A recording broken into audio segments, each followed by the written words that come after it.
Assalamualaikum warahmatullahi wabarakatuh. Bagaimana kabar kalian hari ini? Baik ya, alhamdulillah. Sebelumnya, Ibu akan absen dulu ya. Adakah yang tidak hadir? Alhamdulillah, hadir semua ya anak-anak. Baik anak-anak, sebelum kita memulai pembelajaran hari ini, mari kita berdoa terlebih dahulu. Berdoa mulai. Berdoa selesai. Nah, selama pembelajaran berlangsung, kita harus fokus agar kita bisa mendapatkan manfaat dari pembelajaran hari ini ya. Sebelumnya, mari kita menyanyikan lagu Indonesia Raya terlebih dahulu.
Nah, mari kita simak penjelasan materi dengan baik ya anak-anak. Hari ini kita akan belajar mengenai perkembangbiakan padi. Di dalam ayat Al-Quran telah dijelaskan tentang padi. Innallaha falikul habi wa nawa yuhrijul hayya minal mayyiti wa muhrijul mayyiti minal hayy. Zalikumullahu fa'anna tufakon. Artinya, sungguh Allah yang menumbuhkan butir padi-padian dan biji kurma. Dia mengeluarkan yang hidup dari yang mati dan mengeluarkan yang mati dari yang hidup. Itulah kekuasaan Allah. Mengapa kamu masih berpaling? Quran Surat Al-An'am ayat 95. Dalam ayat ini, Allah telah menjelaskan bahwa padi merupakan tanaman yang tumbuh dengan buah berbentuk butir-butir. Sehingga padi diklasifikasikan ke dalam famili Poaceae. Nah, dari penjelasan di atas, apa ada yang ingin ditanyakan anak-anak? Jika tidak, kita lanjutkan ya. Ada yang tahu apa itu tumbuhan? Baik, Ibu akan jelaskan apa itu tumbuhan. Tumbuhan merupakan sumber bagi kehidupan manusia dan hewan. Tumbuhan adalah produsen penghasil cadangan makanan dan sumber oksigen untuk bernapas dan melindungi bumi dari sengatan sinar matahari. Beberapa hal yang akan terjadi jika tidak ada tumbuhan adalah manusia dan hewan tidak memiliki sumber makanan dan bumi akan gersang sehingga kehidupan akan berakhir. Agar tumbuhan selalu ada, maka tumbuhan melakukan perkembangbiakan. Bagaimana caranya? Sebelumnya, Ibu akan membacakan teks laporan pengamatan berikut ini, yaitu teks tentang perkembangbiakan padi. Padi merupakan salah satu tanaman yang dijadikan bahan makanan pokok di hampir seluruh daerah di Indonesia. Padi merupakan salah satu tanaman yang menghasilkan karbohidrat yang sangat diperlukan oleh tubuh. Seorang petani padi memulai pembiakan tanamannya dengan menyemai biji padi yang telah tempat penyemaian. Setelah 2 minggu, tanaman padi akan tumbuh dengan daun sempurna 3-4 helai. Kemudian, tanaman tersebut siap untuk ditanam di sawah. Tanaman padi akan terus tumbuh sampai menjadi besar. Dalam 3 bulan, padi dapat dipanen oleh petani. Sebelum padi berbuah, padi memiliki bunga. Dalam bunga tersebut terdapat benang sari yang memiliki serbuk sari di atasnya. Ketika angin berhembus dan melewati benang sari, maka serbuk sarinya terhempas dan ada yang jatuh ke kepala putik. Ketika itulah terjadi pembuahan. Serbuk sari akan jatuh ke ovarium yang ada di bawah putik. Setelah 7-10 hari, benang sari dan penutupnya akan rontok, lalu tumbuhlah sebuah padi. Apabila padi sudah menguning, artinya padi siap untuk dipanen.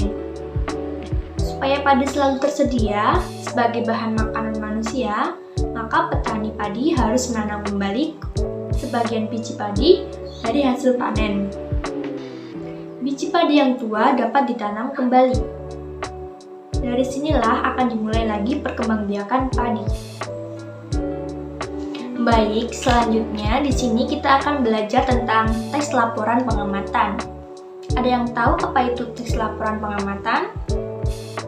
Baik, di sini Ibu akan menjelaskan apa itu teks laporan pengamatan, yaitu teks yang berisi informasi berdasarkan pengamatan yang sudah dilakukan. Misalnya, pengamatan tentang perkembangan hewan, tumbuhan, atau keadaan di lingkungan sekitar. Secara umum, teks laporan hasil pengamatan berisi tentang yang pertama yaitu informasi umum, yaitu informasi yang disajikan secara menyeluruh. Yang kedua yaitu kumpulan fakta-fakta. Yang ketiga yaitu simpulan.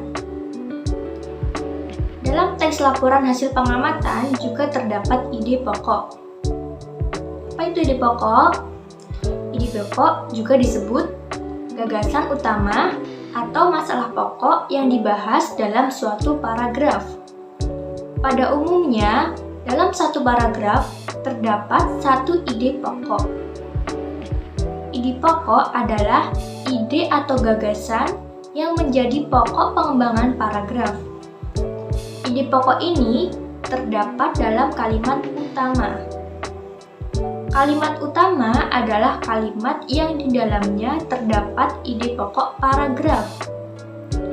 Kalimat utama ini dijelaskan oleh kalimat-kalimat lain dalam paragraf tersebut, yang disebut dengan kalimat penjelas.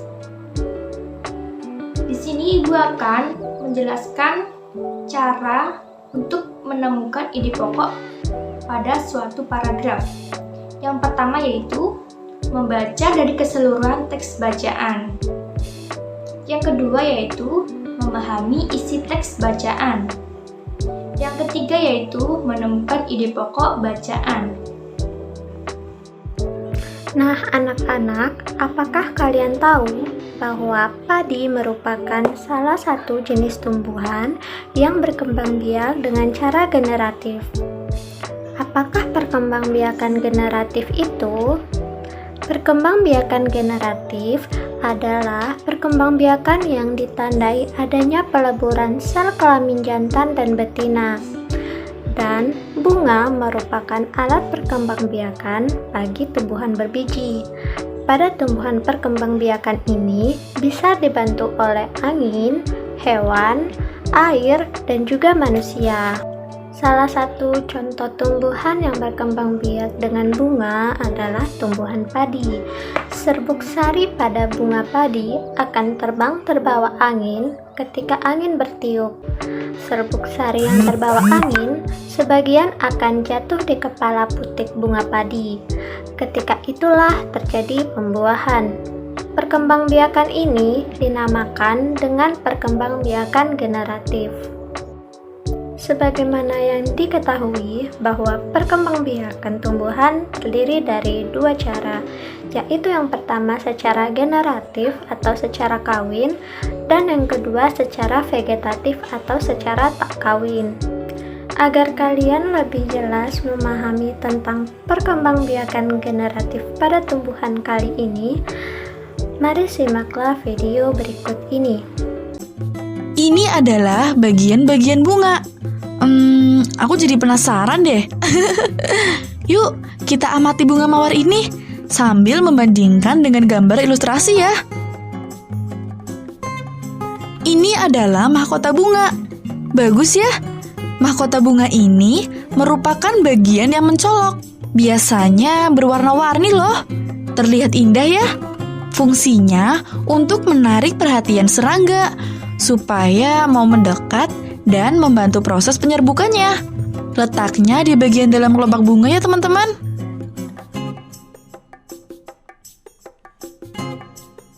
Kalau yang ini namanya kelopak bunga. Letaknya ada di lingkaran terluar. Fungsi dari kelopak bunga adalah melindungi mahkota bunga ketika masih kuncup dan akan terbuka jika mahkota bunga mekar loh. Biasanya kelopak bunga berwarna hijau, menyerupai daun, dan tidak seindah mahkota bunga ya.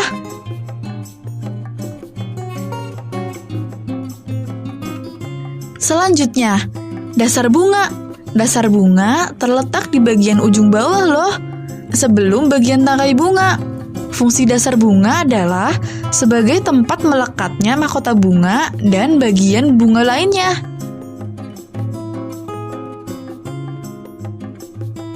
Kemudian yang ini adalah tangkai bunga. Fungsi tangkai bunga adalah menjadi penghubung antara bunga dengan ranting. Tangkai bunga juga berfungsi sebagai penopang bunga loh. Nah, kalau yang ini namanya putik. Posisi putik terletak di bagian tengah-tengah bunga ya. Putik adalah alat kelamin betina dan mengandung sel telur loh. Kemudian, ini namanya benang sari. Benang sari adalah alat kelamin jantan atau organ reproduksi jantan pada bunga. Posisinya lebih tinggi dari bagian bunga lain. Kondisi ini mempermudah proses penyerbukan bunga, yaitu ketika serangga mendekat dan menyentuh bunga. Maka serbuk sari akan jatuh mengenai putik dan terjadilah proses pembuahan. Nah, karena putik dan benang sari sangat kecil, yuk kita amati dengan mikroskop.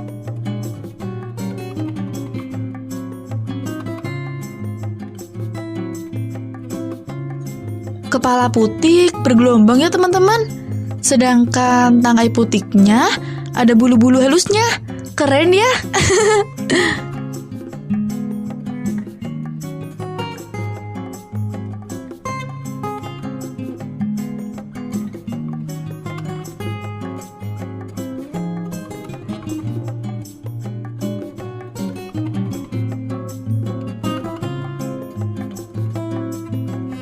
Benang sari bunga mawar jika dilihat melalui mikroskop seperti kecambah ya teman-teman.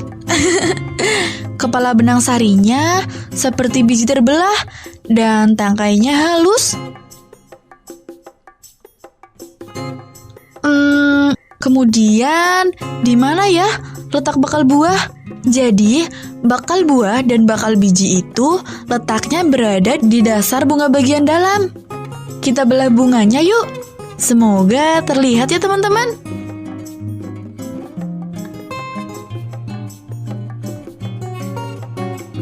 Nah, ini namanya bakal biji. Disinilah tempat terjadinya pembuahan loh. Ini adalah bunga mawar. Tapi pada tumbuhan yang berbuah seperti mangga atau jambu, maka disinilah letak bakal buah. Gitu deh teman-teman. Menarik kan? Nah, semoga ini bisa menambah wawasan kita ya.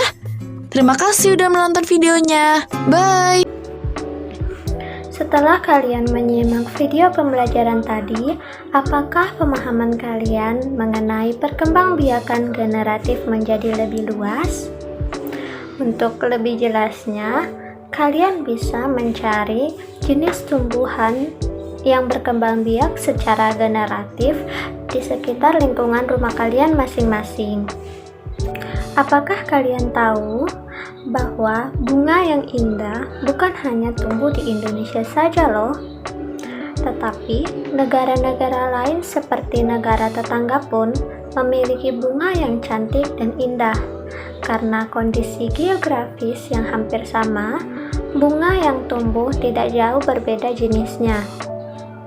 Mari kita perhatikan jenis-jenis bunga yang tumbuh di negara-negara tetangga berikut ini. Anak-anak, bunga kembang sepatu tumbuh di Indonesia dan Malaysia. Bunga ini dapat digunakan sebagai pewarna. Di Malaysia, bunga kembang sepatu dinamakan bunga raya dan merupakan bunga nasional. Perhatikan bunga Kamboja pada gambar di bawah ini. Bunga ini sering digunakan dalam perlengkapan tari di Bali. Dor Champa atau bunga Kamboja dapat ditemukan di Indonesia dan Laos.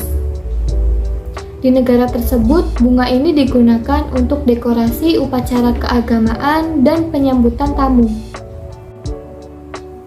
Anak-anak, bunga kembang sepatu dan bunga Kamboja kan tidak hanya terdapat di negara Indonesia saja, melainkan terdapat di negara Malaysia dan negara Laos.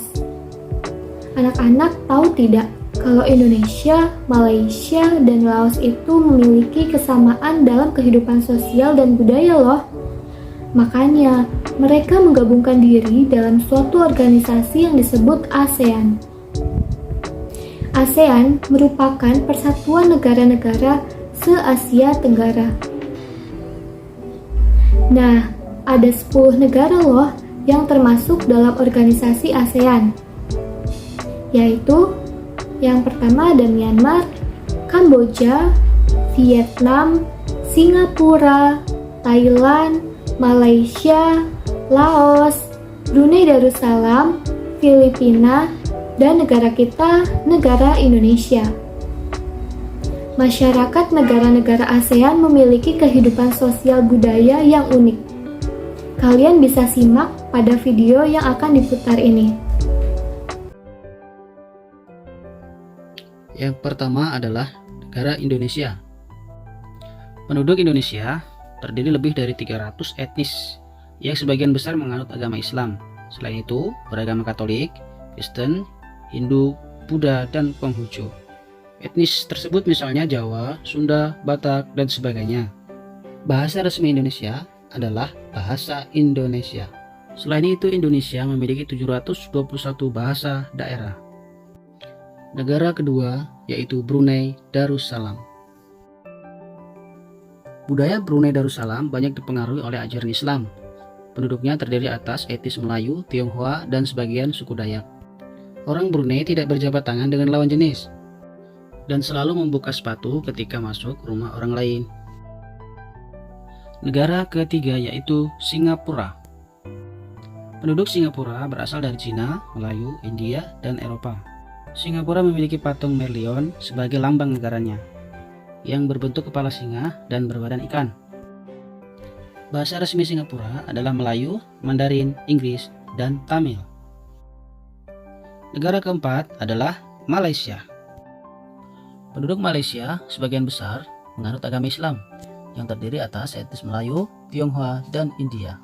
Musik tradisionalnya dipengaruhi oleh budaya Cina, Islam, India, dan Indonesia.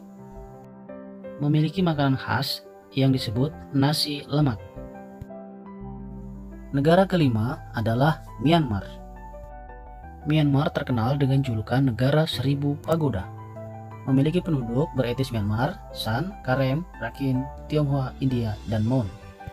Penduduk Myanmar mayoritas beragama Buddha dan berbahasa Burma atau Myanmar. Negara keenam yaitu Thailand. Kata Thailand memiliki arti tanah kebebasan. Sebagian besar penduduk Thailand beretnis Thai. Tradisi Thailand yaitu meminum teh bersama yang dicampur susu dan rempah-rempah yang disebut dengan Thai Iced Tea. Negara yang ketujuh adalah Laos. Sebagian besar penduduk Laos adalah etnis Lao dan menganut agama Buddha dengan berbahasa Lao. Penduduk Laos terkenal cukup sabar dan sangat sederhana. Memiliki tahun baru Laos yang dikenal Bun Pi Mai, yaitu semua penduduk membersihkan rumah, mengenakan pakaian baru, dan mencuci patung-patung Buddha. Negara yang ke-8 adalah Kamboja. Sebagian besar penduduk Kamboja adalah suku bangsa Khmer dan beragama Buddha. Orang Khmer sering mengenakan syal kotak-kotak yang disebut krama dan selalu mengenakan bandul Buddha pada kalungnya. Memiliki makanan khas yang disebut cha yang berarti tumisan. Negara ke-9 adalah Vietnam.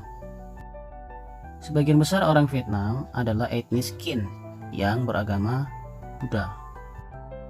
Mayoritas memiliki nama keluarga Nguyen karena penguasaan dinasti terakhir yang ada di Vietnam. Nah, negara anggota ASEAN yang terakhir adalah Filipina. Filipina adalah perpaduan antara budaya barat dan timur yang dipengaruhi oleh budaya Melayu, Cina, dan Spanyol dengan mayoritas penduduk beragama Katolik.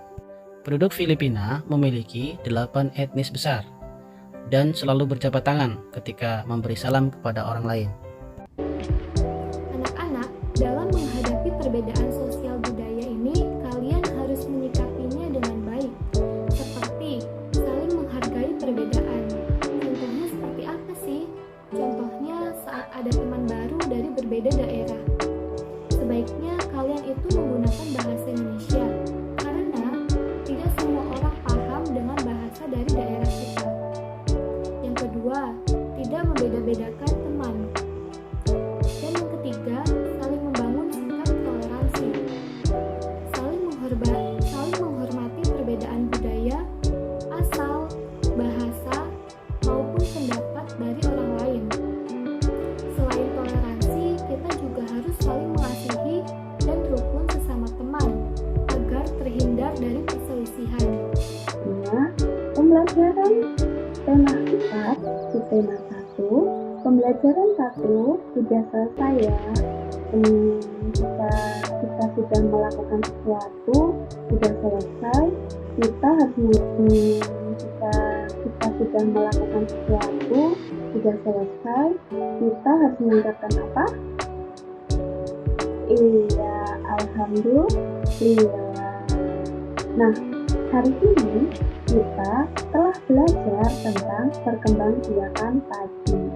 Padi itu berkembang biak secara generatif ya anak-anak.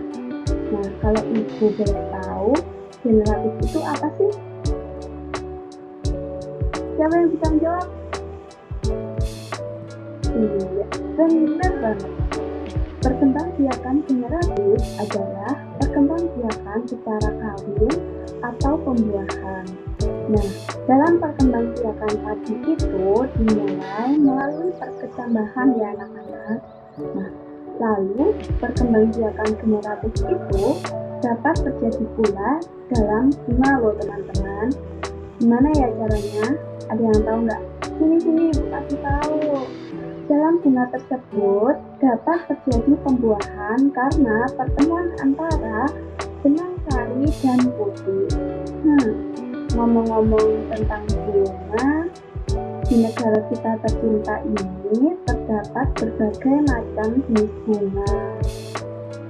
Nah, beberapa contoh bunga yang terdapat di negara Indonesia ini juga bisa ditemukan di negara tetangga kita seperti Malaysia, Laos. Bunga-bunga itu apa aja sih? Contohnya, 1. Bunga sepatu. Yang kedua itu bunga Kamboja. Nah, bunga sepatu ini biasanya ditemukan di negara Malaysia. Di sana disebut juga dengan bunga saya. Kemudian bunga Kamboja itu dapat juga ditemukan di negara Laos yang di sana itu disebut dengan bunga derkampa. Lalu untuk pertemuan besok silahkan kalian baca-baca materi pembelajaran kedua. kira-kira anak-anak itu sampai siang ini masih semangat gak ya mengikuti pelajaran? Nah, agar kalian tetap semangat, ayo kita menyanyikan lagu Gundul-Gundul Bajul bersama-sama ya. Yuk, 1, 2, 3.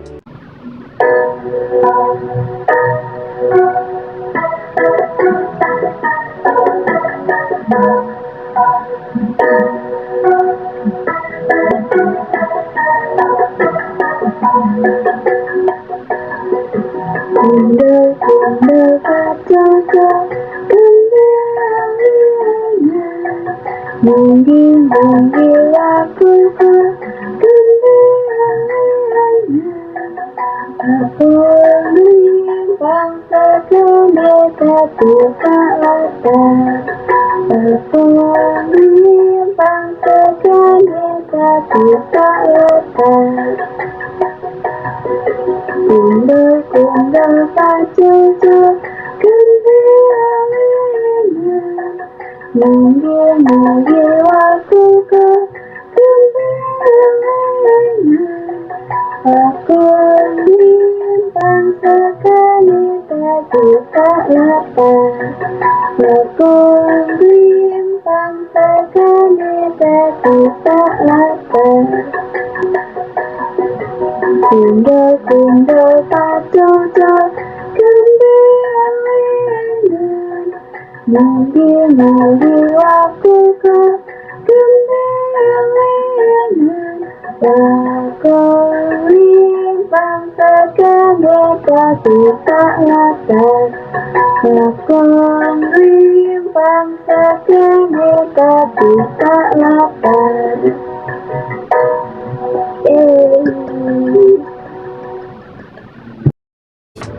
Alhamdulillah, ternyata anak-anak itu semuanya masih pada semangat nih.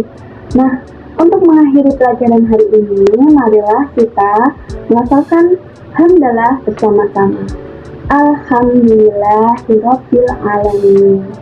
Nah, sekian dari Ibu, kurang lebihnya mohon maaf. Wabillahi taufiq wal hidayah. Wassalamualaikum warahmatullahi wabarakatuh. Bye.